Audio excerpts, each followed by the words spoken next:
Hello folks, and welcome to another video. This time we're going to be looking at the history of the Kirkgate Centre, which at one time to many people was known as the Arndale Centre when it opened in 1976, and obviously it closed today, the 28th of June 2025. Before I go any further, just to let you know, if you do like this video, give it a like and share, and please subscribe to the channel should you like its content. And I'd also be very interested in knowing your memories in the comments, so just pop your memories of this place, good or bad, opinions, good or bad, in the comments section.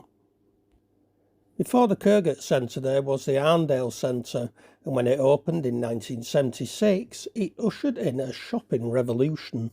The giant shopping mall had its beginnings in 1954 when two Yorkshire entrepreneurs, Arnold Hagenbach, a third-generation bakery magnate from Wakefield, and Sam Chippendale, an estate agent from Otley, who himself had an office above a Bradford barber shop, bought the city's Swan Arcade. The pair planned to demolish the arcade to make way for a purpose-built shopping mall modelled on the American shopping malls. Their company was called the Arndale Property Trust, the name being a combination of Arnold and Chippendale, and their dream was to raise malls in major cities across the country. Bradford was not the first Arndale Centre. Leases on the Swan Arcade proved hard to overcome, and the duo had to wait years for them to expire before they could press ahead. The first phase began in 1972. By then, Arnold and Sam had already proven their concept was sound by building the first Arndale Centre in Jarrow, in the northeast of England, which opened in 1961. But the Jarrow development was a hesitant first step that didn't break with centuries of British shopping tradition. The centre wasn't completely undercover. Instead, rows of shops were divided by a purpose-built pedestrian precinct, which had seating and large planters designed to create a relaxing environment, as well as plenty of free parking.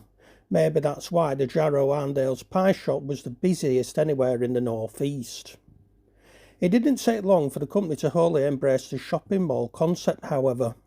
The Arndale Property Trust went from strength to strength. In the 1960s and 1970s, the arrival of an Arndale Centre was seen as the saviour for Britain's beleaguered towns and cities. When it opened at Wandsworth Arndale Centre in 1971, the company's proud boast was that it had built the largest covered shopping centre in Europe. The complex, built over the River Wandle, included a health clinic and a day centre, as well as a post office and 1,000 car parking spaces. Work started on the centre in Bradford in June 1972. The 400,000 square foot of shopping space included a replacement for the Kirkgate Market, not a very good one in my opinion, 50 shops, 3 department stores and 2 pubs. It cost more than £6 million to construct and was a huge vote of confidence in the city. When it opened, people queued up outside to be among the first to experience its air-conditioned luxury.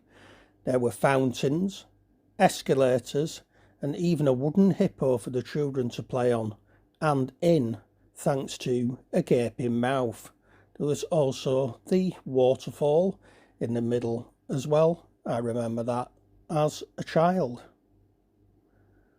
Hagenbach and Chippendale realised the retail experience had to be more than just shopping.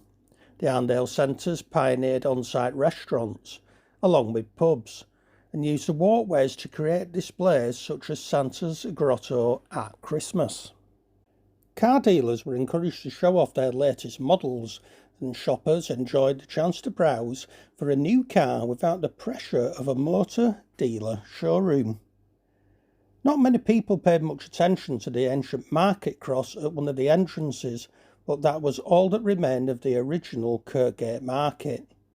However, the history stretches back even further to 1705, when it was occupied by a grand manor hall. The chapel was where the lifts are now, and the cemetery was close by, the deceased having long since moved to Bowling Cemetery. Arndale's success made multimillionaires of Hagenbach and Chippendale. Sam died in 1990. Arnold, who married a journalist from Bradford called Betty Sloan, was so rich he was able to buy his own private island, albeit off Plymouth. He lived to be 100 and died at his home in Spain in 2005. He left behind 3 daughters. By then he had seen others take his idea and create even larger retail complexes. They may be on a scale unimagined back in 1954, but places like Sheffield's Meadowhall and the Gateshead Metro Centre all owe a huge amount of debt to the zeal of 2 canny businessmen from West Yorkshire. As well as this shopping centre, the Osler Centre and the Westgate multi-storey car park will close on the same day, with most of the market tenants moving into the newly constructed Darley Street Market.